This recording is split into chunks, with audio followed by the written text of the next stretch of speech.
pelo sinal de Santa Cruz, livra-nos Deus, Nosso Senhor, dos nossos inimigos, em nome do Pai, do Filho e do Espírito Santo. Amém. Meu Senhor e meu Deus, creio firmemente que estás aqui, que me vês, que me ouves. Adoro-te com profunda reverência.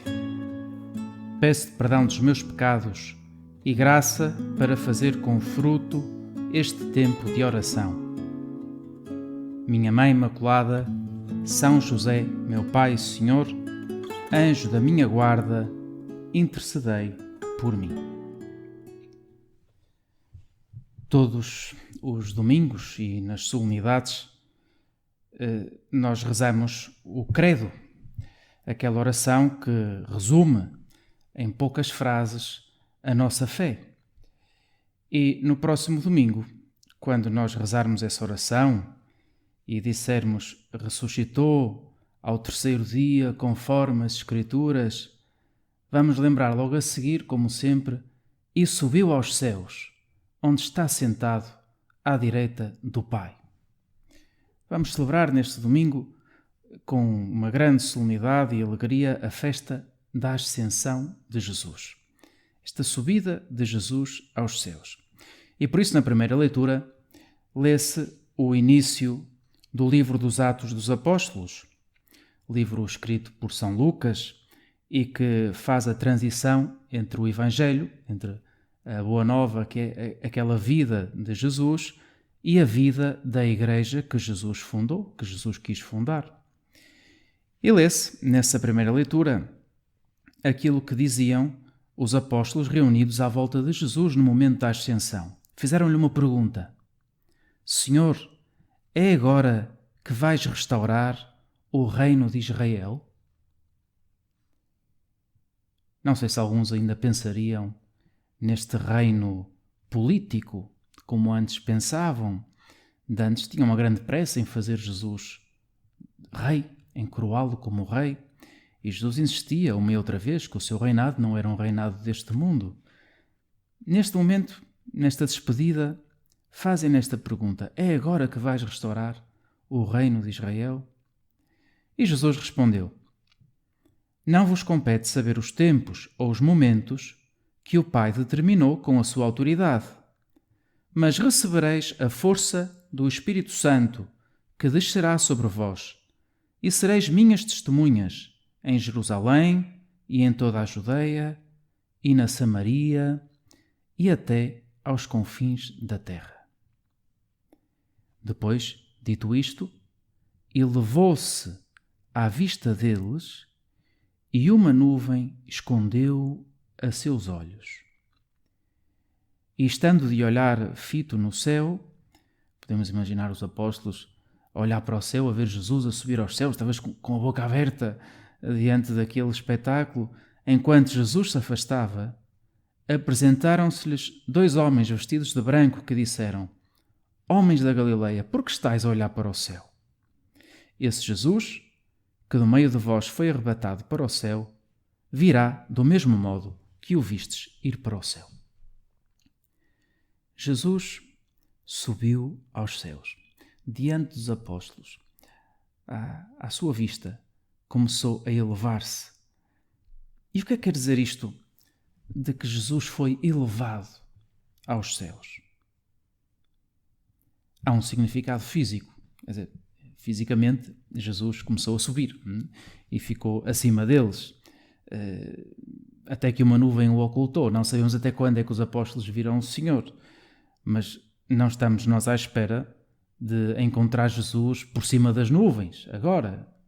Quando vamos fazer uma viagem de avião, bom, nestes dias não há grandes viagens de avião, mas quando se puder fazer, não estamos à espera de uma viagem entre Bangkok e a África do Sul, a encontrar Jesus ali em cima de umas nuvens à espera, não é? Não estamos à espera disto, nem estamos à espera de encontrar o Senhor ali perto nas redondezas da Estação Espacial Internacional. Não é isso, não é este significado físico que tem este significado profundo nesta descrição que nos faz o São Lucas. Para compreender o que é que isto quer dizer realmente, é preciso pensar no que é que quer dizer a palavra ser elevado. no Antigo Testamento, na tradição do Antigo Testamento.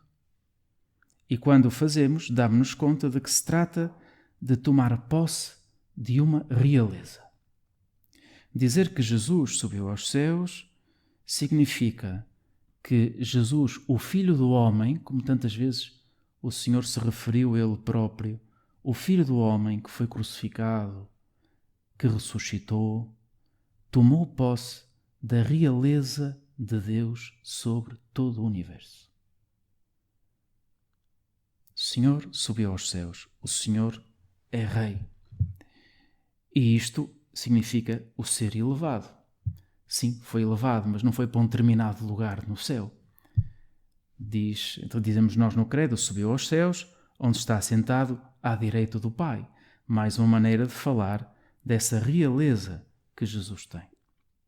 Numa ocasião, o Papa Bento XVI falava de um sentido ainda mais profundo, que uma pessoa não se dá logo conta dele ao ler esta passagem dos Atos dos Apóstolos. E faz uma distinção entre estes dois verbos que se usam. Primeiro, diz-se, num dos versículos, que se elevou diante dos apóstolos, e depois, quando fala daqueles dois homens vestidos de branco que aparecem diante dos apóstolos e lhes perguntam porque é que estáis a olhar para o céu, diz, esse Jesus que do meio de vós foi arrebatado para o céu, e aqui Bento XVI faz uma diferença, para este sentido ainda mais profundo. Uma coisa é ser elevado, eu próprio elevar-me, eu próprio. Outra coisa é ser arrebatado por alguém. Há uma força superior que arrebata alguém. Não é uma viagem para o alto, é algo mais. É alguém que foi arrebatar o Senhor, que o veio trazer. E ao tentar explicar esta diferença, o Papa Emérito falava de que realmente em Cristo, que subiu ao céu, o ser humano entrou de modo inaudito e novo na intimidade de Deus. O homem já encontra para sempre espaço em Deus. Quer dizer que foi Deus que arrebatou Jesus, foi o Pai que arrebatou o Filho. E fê-lo, e por ter feito isto, o ser humano participa de um modo novo, de um modo que é completamente surpreendente na intimidade de Deus. Nós estamos habituados desde pequeninos a fazer o sinal da cruz, a dizer em nome do Pai, do Filho e do Espírito Santo, dizemos isto com toda a tranquilidade, e às tantas não nos damos bem o que é que isso significa, o que é a Santíssima Trindade. Como é que são cada uma das pessoas divinas? Como é que se relacionam entre elas? Parece-nos um assunto muito complicado, quase inalcançável para a nossa cabeça. E, no entanto, a partir do momento em que Jesus subiu aos céus, o ser humano participa de um modo novo nesta intimidade de Deus. E dizia assim, Bento XVI, o céu, esta palavra céu, não é um lugar acima das estrelas, como às vezes pensam as crianças, quando se diz que foi para o céu, olham ali para as estrelas e tentam descobrir onde é que está o céu. Não, não é isso. O céu é o ser do homem em Deus. É algo muito mais ousado e sublime do que dizer que é um lugar acima das estrelas. É o próprio Cristo, a pessoa divina, que acolhe plenamente e para sempre a humanidade. Aquele em quem Deus e o homem estão para sempre inseparavelmente unidos. Por isso, quando celebramos a ascensão do Senhor, nós damos-nos conta deste grande mistério, desta grande verdade. A humanidade está presente nesta intimidade de Deus. Porque Jesus, porque tu, Senhor, que me vês, que me ouves em todos os momentos, és verdadeiro Deus e verdadeiro homem, com uma natureza humana perfeita e completa. Não é só um homem aparente, Deus com um bocadinho de homem, uma aparência humana. Não, é verdadeiro homem também. E a natureza humana isto é surpreendente, está feita para participar dessa intimidade com Deus, com a Santíssima Trindade, porque é isto que acontece neste momento. Jesus Cristo, Deus e homem verdadeiro, está à direita do Pai. É Rei, mas com essa realeza que não vem só de ser Deus, mas também como homem perfeito. Nós aproximamo-nos do céu na medida em que nos aproximamos de Jesus e entramos em comunhão com Ele, terminava Bento XVI. E nós podemos dizer isto a Jesus: quero estar perto de Ti, em comunhão contigo, que estás presente de modo invisível na minha vida, na vida de cada um de nós. Santo Agostinho tinha aquela afirmação, tinha muitas afirmações que são conhecidas, muito bonitas, mas dizia aquela verdade que todos nós reconhecemos: fizeste-nos para Ti e o nosso coração está inquieto, enquanto não repousa em Ti. Uma espécie de força de atração que Deus tem sobre nós, que vai falando connosco, que nós sentimos, damos-nos conta que temos, a nossa consciência puxa-nos para Deus. Mesmo pessoas que não têm fé, mesmo que sentem essa inquietação, falta-lhes algo enquanto não descobrem Deus.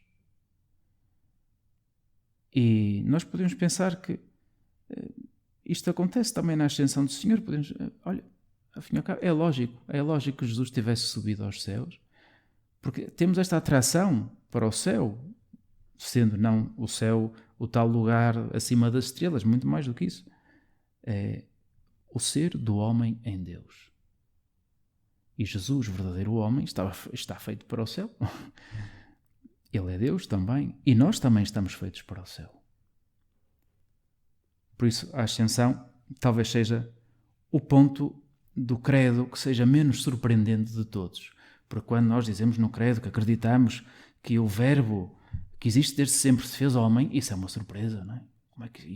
Como é que isso é possível? Quando dizemos que foi crucificado, outra surpresa, como é que sendo Deus permitiu ser crucificado? Mas depois quando dizemos que depois de ressuscitado subiu aos céus, parece-nos uma coisa lógica. Não é? É o que corresponde. Se é verdadeiramente Deus, se mostrou toda a sua glória na ressurreição, é lógico que subisse para os céus, que reinasse eternamente junto à direita do Pai.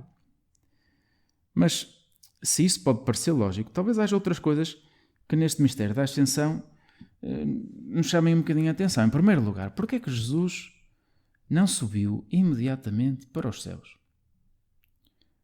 De facto, Jesus ressuscitou e depois apareceu aos apóstolos. Nós podemos dizer, tivesse aparecido uma vez para se despedir, para dizer olá, antes de subir para os céus, mas a verdade é que demorou 40 dias. E nesses 40 dias apareceu muitas vezes, esteve muitas vezes com os apóstolos e com outras pessoas, não só com os apóstolos, com muitos outros discípulos. São Paulo até fala de uma aparição de Jesus a mais de 500 pessoas ao mesmo tempo.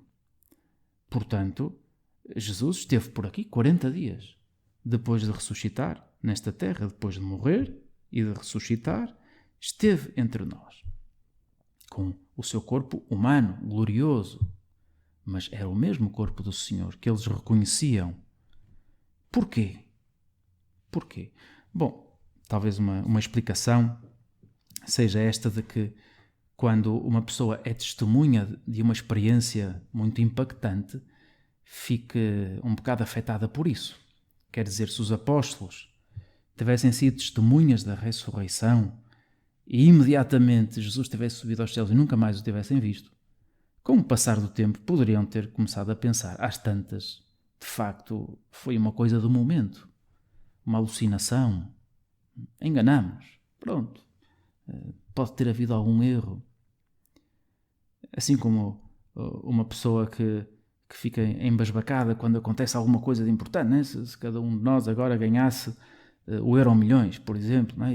E logo depois de sabermos que tínhamos ganho o Euromilhões, aparecia logo uma câmara de televisão à nossa frente a perguntar, então como é que se sente? Uma pessoa nem sabe o que é que há de dizer, não é? Diz ali 2 ou 3 coisas, porque não está preparada para aquela surpresa, não é? O Euromilhões, não é? Ou alguém que diga, bom, ganhou a Champions, agora que se vão recomeçar os jogos do campeonato, já temos esse sossego, que vamos ter futebol à farta durante o mês de junho, não é? Pois, afinal conseguiu ganhar o campeonato, não vou aqui dizer nenhuma equipa, conseguiu ganhar o campeonato. A pessoa fica tão feliz que já nem sabe o que há de dizer. Às vezes só consegue gritar o nome da equipa. Bom, isto é um exemplo muito minúsculo. Mas de facto, quando há uma coisa de grande, uma pessoa podia duvidar, passado o tempo, que aquilo tenha mesmo sido assim, que tenha acontecido. E Jesus quis dar tempo. Jesus, até da primeira vez que apareceu aos apóstolos, estando eles reunidos, não apareceu a todos, faltava lá o Tomé, como bem nos lembramos, e o Santo Tomé não quis acreditar. Cá está, teve este primeiro raciocínio. Coitados, estão muito traumatizados. Estes 10 amigos meus estão traumatizados, não sabem o que é que viram. Pronto, tiveram aqui uma experiência qualquer, mas é impossível que Jesus tenha ressuscitado. E uns dias depois, Jesus aparece a todos, uma semana depois, e aí já está Tomé, e Tomé mete os dedos nas feridas de Jesus, nas suas chagas, e faz aquele ato de fé, meu Senhor e meu Deus. Foi preciso aquele tempo para ele ter a certeza.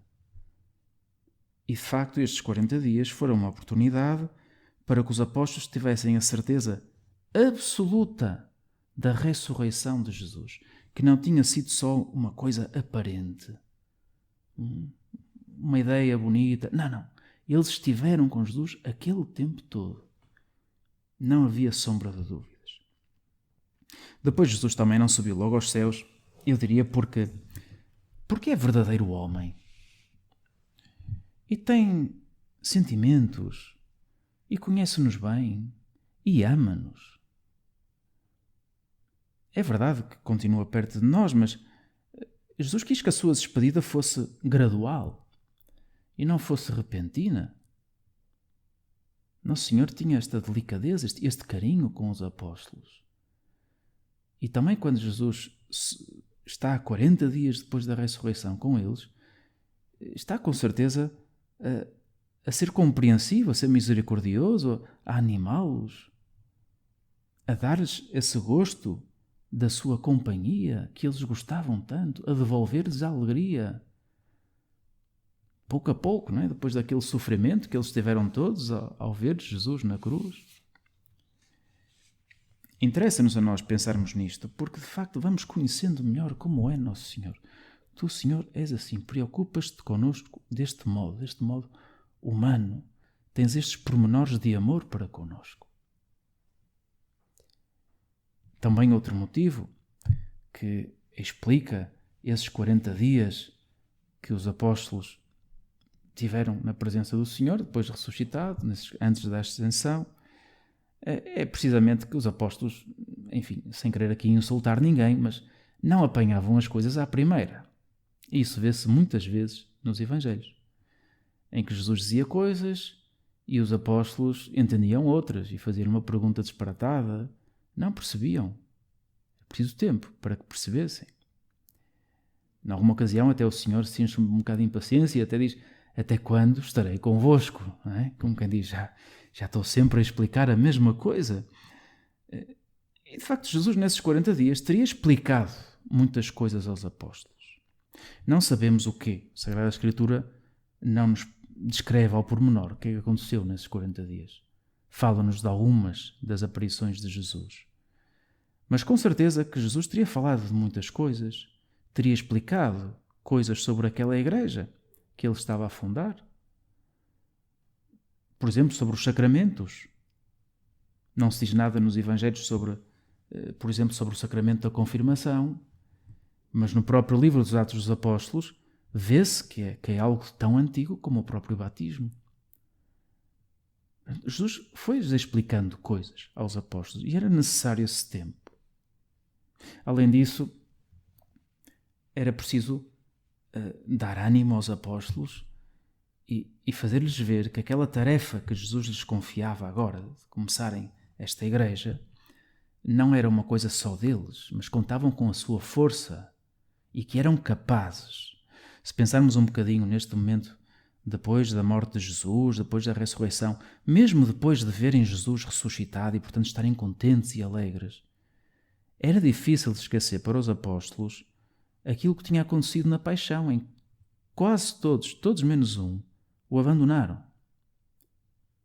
Tinha havido um que até o tinha entregado à morte, um traidor. E isto desmoraliza.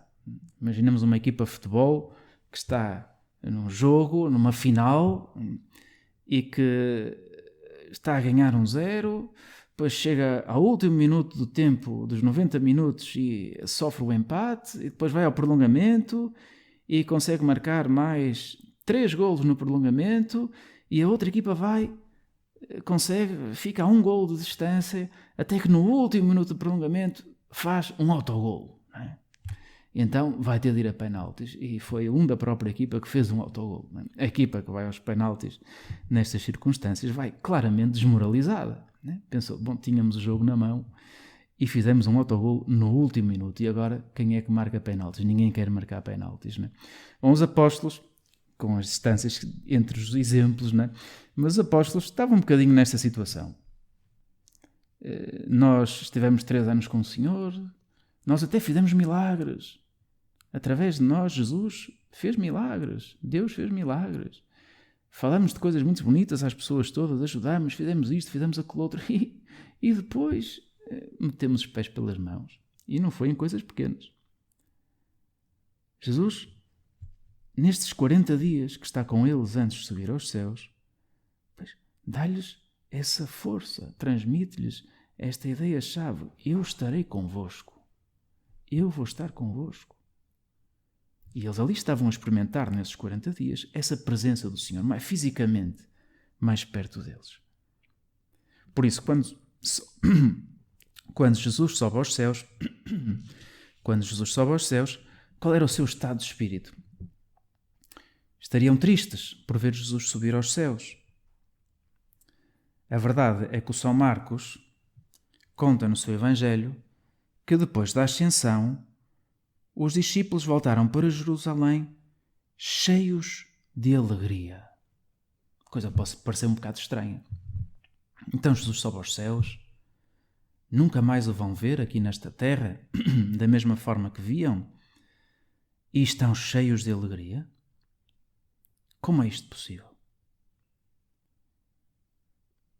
Há um santo do século XVII que dizia que o mistério da ascensão do Senhor era o seu mistério preferido da vida de Jesus. E dizia assim, é um mistério preferido da vida de Jesus porque era o único que o levava a pensar na alegria de Jesus só. Quer dizer, quando Jesus, por exemplo, nasceu em Belém, nós ficamos muito contentes, e o Natal é uma festa gigante, enorme, ficamos nós com uma alegria enorme no nosso coração. Mas Jesus, quando nasceu em Belém, passou frio, passou por incómodos. Quando nós celebramos a morte do Senhor, também, de alguma maneira, ficamos alegres, porque damos conta, olha, Jesus dá a vida por nós. Mas sabemos quanto é que isso custou ao Senhor? Mas no mistério da ascensão, é o efeito contrário. Nós ficamos, ei, quem me dera que Nosso Senhor estivesse ainda connosco aqui, que eu pudesse estar com Ele, ir jantar hoje com Jesus. Porque não? Quem me dera ter essa possibilidade. Mas pensamos assim, é verdade, nós ficamos um bocado tristes, mas o Senhor finalmente voltou para o Pai. O Senhor finalmente está à direita do Pai. Já não sofre nada como sofreu realmente em tantos dos momentos em que viveu aqui nesta terra connosco. Isso dava a este santo uma grande alegria. Dizia, eu fico contente por isto, porque Jesus está contente. E é bonito pensar desta maneira. Mas qual é a causa dessa alegria? Será que é só isto? Noutra ocasião, também Bento XVI explicava a causa da alegria dos apóstolos, que voltavam cheios de alegria, está no facto de que aquilo que tinha acontecido não era uma separação, uma ausência permanente do Senhor. Eles tinham a certeza de que o crucificado, ressuscitado, estava vivo e nele as portas de Deus, as portas da vida eterna, foram abertas para sempre à humanidade. Quer dizer, a ascensão, Jesus subiu para os céus, não quer dizer que Ele agora já não está connosco como estava, mas quer dizer que inaugurou-se uma nova forma de presença de Jesus entre nós. Uma nova forma de presença que é possível porque Jesus está à direita do Pai. E por isso nós temos Jesus na Eucaristia, conosco. Temos Jesus ao nosso lado sempre que lhe falamos, que nos dirigimos a Ele. Ele vê-nos e ouve-nos. E isso é tudo possível porque Ele subiu aos céus. Porque Ele está à direita do Pai. E esta alegria que nós temos ao lembrar-nos disto, também é uma alegria que tem que ver com o facto de sermos nós testemunhas de Jesus diante das outras pessoas. Ou seja, que a ascensão de Jesus está ligado com outro aspecto fundamental, que é Jesus subiu aos céus, sim, mas agora conta connosco para sermos suas testemunhas diante das outras pessoas, para que realmente levemos outros a conhecer Jesus, a acreditar nele, a ter intimidade com o Senhor. E foi isso que os apóstolos fizeram. E é isso que nós também pedimos a Jesus. Tu, Senhor, que estás à direita do Pai, ajuda-me a ser testemunha desta boa nova que tu vieste trazer. Ajuda-me a ter este entusiasmo e aquela serenidade e aquela alegria que tiveram os apóstolos depois de te ver subir aos céus e que não ficaram fechados em não, foram com este ânimo, com vontade de dar a conhecer a verdade às pessoas que estavam à sua volta. Por isso, neste dia da Ascensão do Senhor, também a Igreja quis celebrar o Dia Mundial das Comunicações Sociais. Cá está, não é porque Jesus subindo aos céus seja uma espécie de satélite que está ali a controlar as comunicações em todo o mundo, não tem nada a ver com isso, mas porque é um dia em que devemos rezar para que a verdade se estenda por todo o mundo. E no fundo esse deveria ser o papel das comunicações sociais, que realmente a verdade se estendesse por todo o mundo. E a verdade é Jesus. Ele é a verdade. O Papa, na mensagem que escreveu para este ano, dizia que falava da Bíblia como a grande história de amor entre Deus e a humanidade. E é uma história de amor que não acaba. Jesus subiu aos céus, continua essa história de amor, depois envia o Espírito Santo, como celebraremos no domingo a seguir, já meditaremos sobre isso, e está sempre conosco e conta, e nós, com a força do Espírito Santo, com a ajuda de Nossa Senhora, seremos suas testemunhas deste amor de Deus.